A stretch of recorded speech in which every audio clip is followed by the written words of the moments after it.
Hey everyone, we're back for a new episode of 2 Hour Cues. It's been way too long since our last episode, so I'm excited to share this horror chase track that I composed. We'll take a listen down to each section, we'll go through the theme, the main elements, and the overall arc of the track. So just a quick explanation of what 2 Hour Cues actually is. If this is the first time you're joining us, we've done, I think this will be the 10th. I write a theme or sort of an idea for a track. It could be done with strings, piano, guitar, any of those things, and develop the ideas around it, some orchestration, and then I'll spend a decent amount of time afterward filling in more orchestration, maybe writing a B section, and then we'll go through the track.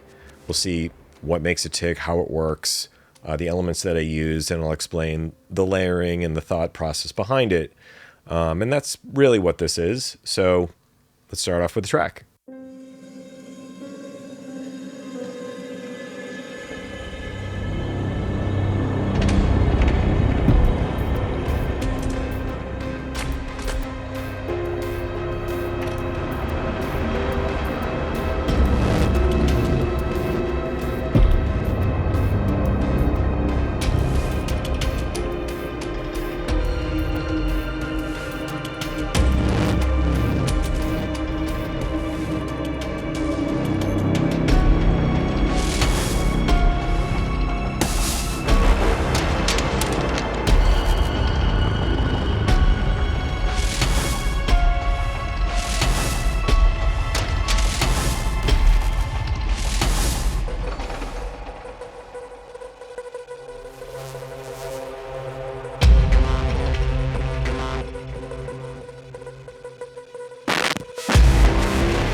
All right, let's start in the beginning and see what's happening. And as I mentioned earlier, this started off with a piano idea. It was really sort of a textural sort of vibe, horror, spooky.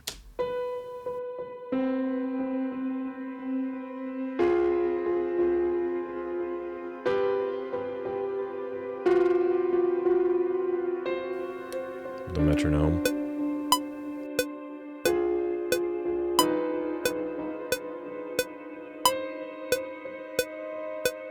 So that piano theme is really what was the genesis, so to speak, of the track. That's how it started. This little melody is sort of a nod at the spooky vibe, and the track starts with that and ends with that. And then goes into the part we just heard here. And this piano part develops into a B section and then the third section. There's a lot of stuff going on. It's a lot of like music meets sound design. There's not like insane orchestration of your traditional orchestra instruments. It's more the Heavyocity vibe, which is like a music meets sound design. I'm also using a lot of percussion, and in this case, it's from an instrument called Damage Machina, which is all machine sounds, gears and pinball inside parts and crazy stuff that is really an interesting take on rhythm, and I think it really works well with this track, but we'll get back to that in a minute. We have the piano start, and then there's things like this sound design. You'll hear it.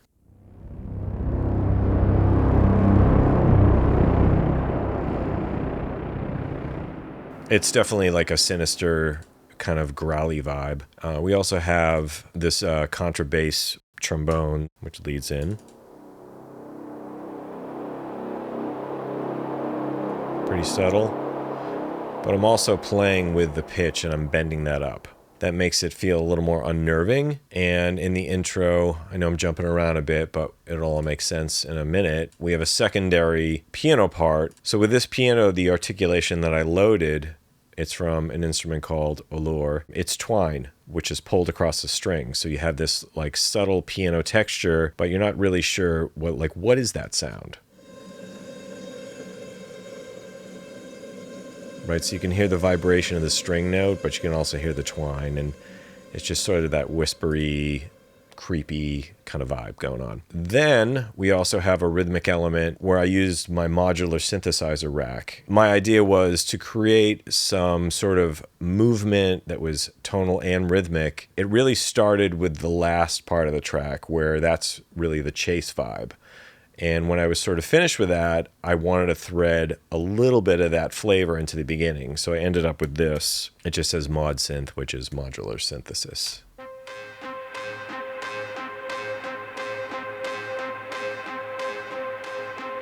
Just like a panning, almost alert, alarm kind of thing. It's alarming, get it? That was a dad joke. So if we listen to this section together, along with the percussion, again, piano and the twine.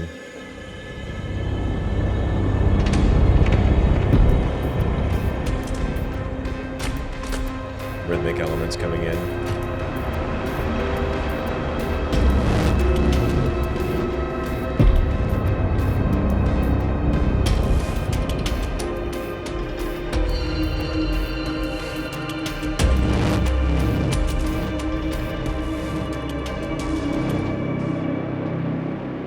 So there's a build that's happening and creating tension. So we also have these other elements that I hadn't mentioned yet. One is this high string texture. It is really for suspense and that unnerving feel, called high textures, and it's from the intimate textures. So you'll see it right here. It's sol tasto, which is a specific articulation in the way the strings are playing. Sort of subtle, and the notes bending up. Again, for that unnerving flavor. And I did that with a pitch bend, and then I dropped right here. As you see the pitch come down, it makes you feel uneasy against the straight pitch. Those are some of the things that are making it tick. And if we were to just give the percussion a quick listen,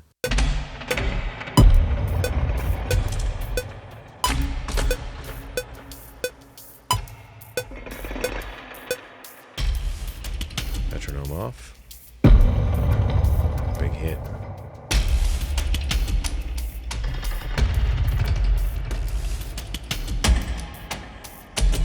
And this is some really interesting stuff. Like the first thing I have loaded are these pinball effects. And I have the big repeat on to give it that sort of creepy vibe.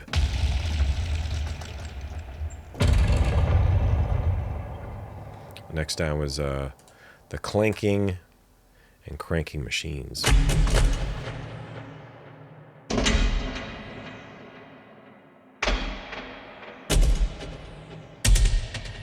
We got big gears and rattles. And those are cool, almost like a giant gear sort of ratchet vibe that goes and you can like fall into a beat with it. It's pretty fun. Okay, going on to the next section, we're going to take it from the end of this first one so we can sort of segue into section 2.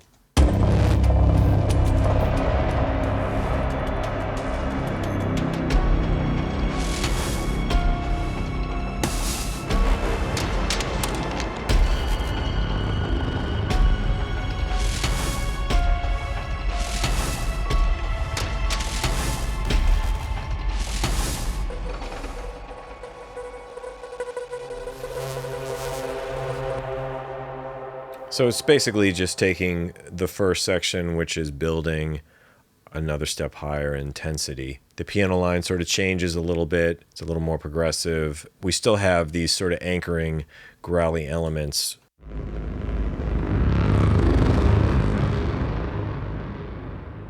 So when I talk about music meets sound design, that's what I mean. So this is one of the other like anchor sort of low brooding parts that are coming from our library, Gravity 2. And this has some really cool sounds in it.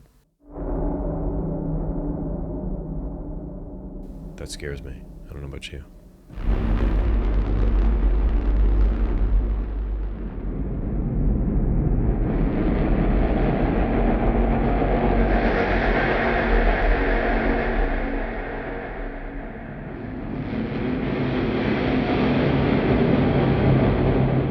There are a lot of different sounds in Gravity and Gravity 2. They're not all death and horror, but they seem to work really well for this sort of track. There are other things happening with the brass. This specific sound is from Symphonic Destruction, which is basically what the title sort of sounds like. It's symphonic instruments that were mangled and turned into these sort of darker orchestra characters, so to speak. So this is one of the sounds I'm using. Has like hints of, brass in there. Another sound here. And that's from the Brahm designer in Symphonic Destruction. Rhythmically, we start to pick up the pace. There's more happening. These low enders are sort of like a sub, if you will, but made out of these unique percussive machinery sort of instruments. So I use that to really like move the needle in the low end. And load in.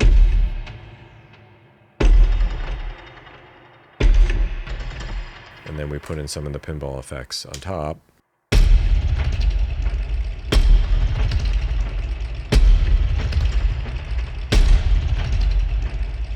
And the gears moving, it's almost like a slithering dark thing. I don't know what you would exactly call that, but that's the vibe I get from it.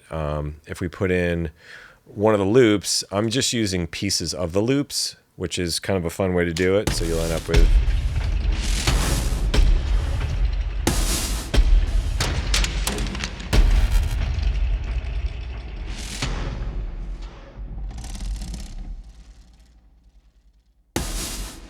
Let's open that up.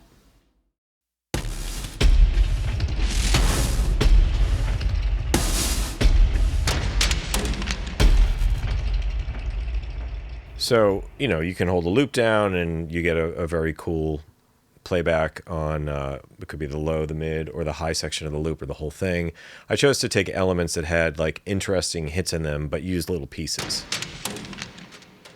Which is like a mid snare-esque sort of loop. But again, I'm just using the small piece. And this is more of a kick. But I'm just using little pieces. So together,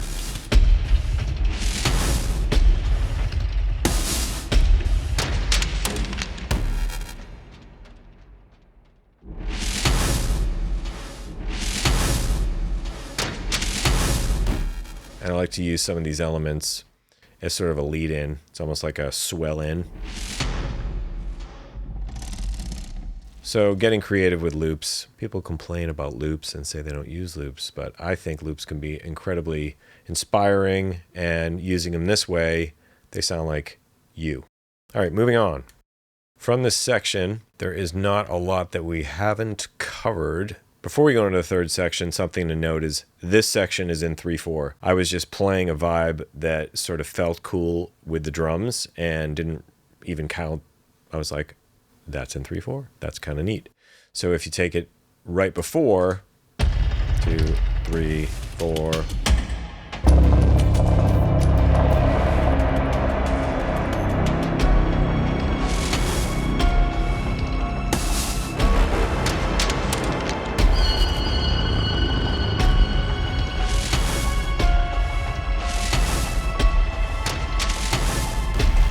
And then we're back in 4/4.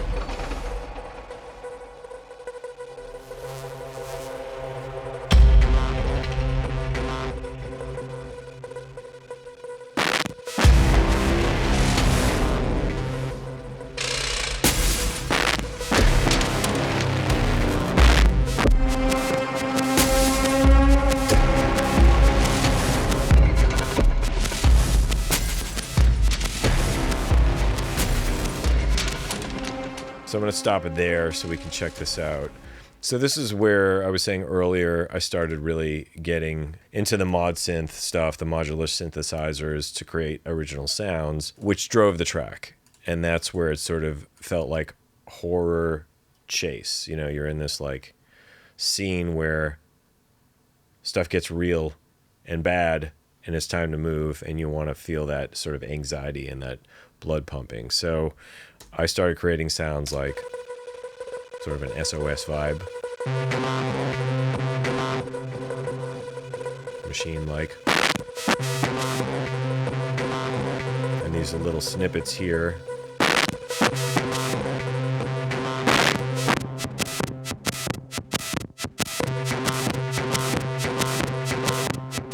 And that rhythm, it's not quite in time, which against the drums makes it feel that much more unnerving and sort of warped. And I was going for warped because, you know, I'm a little warped. So if we pick it up from here, where the low enders come in and we're sort of into it with the mod synth.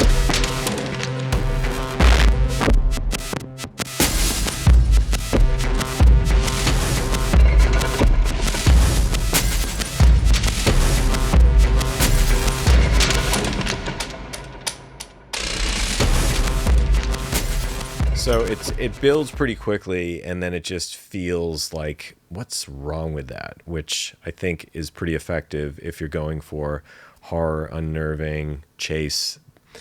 Side note, Chase is the name of my dog. No association with the track. Okay, so let's check out some of the other things that bring this up into the, oh shit, this is getting real and freaking me out. So a couple of different techniques that we've seen used in the beginning of the track, I continue to use. So this is a low ensemble.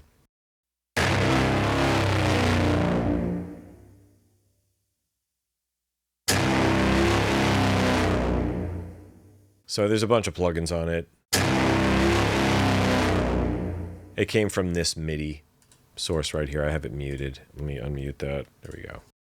Right, so if we take a look at that real quick, you'll see here's the pitch, right? Pitch bend, it's, you know, it normally was just a straight note, and in doing that, you just get this like, whoa, that feels dark. There's a lot of extra reverb on it that didn't make it into the bounce, but you get the idea from the MIDI. So we'll turn that off. We'll mute that, and we'll mute it and mute it, because why not double mute it? A little OCD never hurt anyone. So this is the sound with the plugins on. And let's see what plugins we got. Well, we got good old Pan Man, which, you know, starts moving around left and right. There's a lot going on in this section, and I found it helpful to not just have everything center. And I'm also using this Abbey Road Brilliance control. It's really just sort of a top-end booster, so it would stick out in the track more. And there's other elements like that. So if we go back to the symphonic destruction stuff that we looked at earlier, this is a sound that I also made audio and use plugins on it, just because once you make things audio, I feel like you can add EQ, you can make things distorted using plugins, you can pan easier. Yes, you can do most of that with MIDI, but I really feel like you can roll your sleeves up and really get into it. So those two sounds happening together, and then that's the answer, the symphonic destruction, and it's that bent up.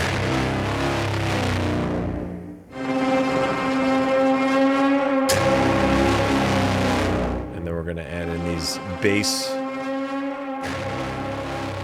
bones here.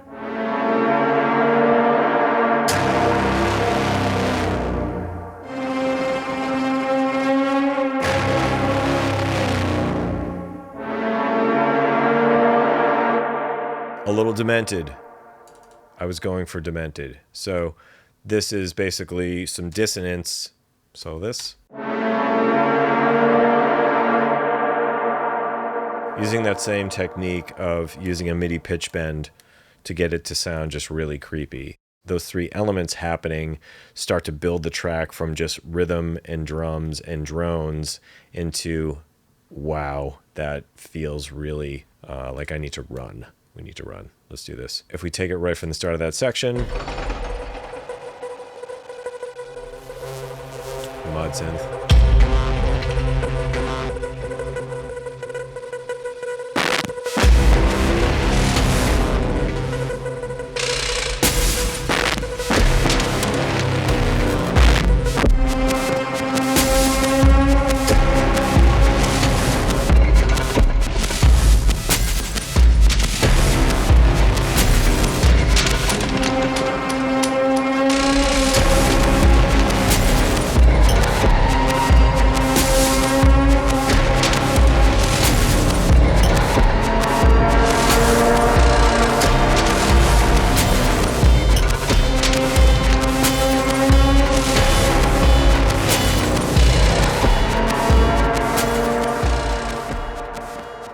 So that's sort of the whole vibe of the end. So we have the building of the rhythmic elements. We have all these sort of synthesized orchestra stuff happening. A lot of stuff that I made audio and used plugins on to really sculpt and mold those sounds to be a little more beefy, a little more edgy, and to cut through. We've got panning happening. And we have the Machina library playing a lot of pretty interesting stuff, which is beefy on its own. So if we take a real quick listen to that, that's complemented by, again, the modular synth rhythms that really sort of throw it off its axis a little bit. But I digress. Let's take a listen to the Machina part. Again, loop. Big hits.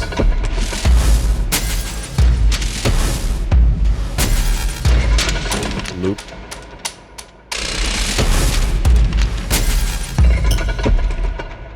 Actually, Timekeepers is not a loop. I lied. I'm sorry about the lie. Let's find out what that is. I believe it's the engine doing that. Let's see.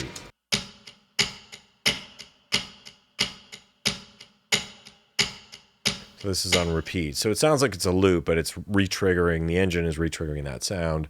Timekeepers. Let's back up and just take a listen one more time because it's cool.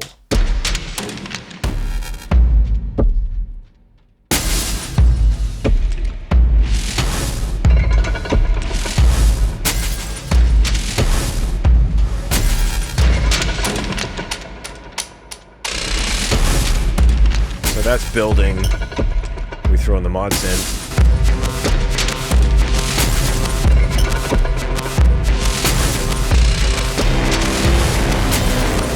With everything.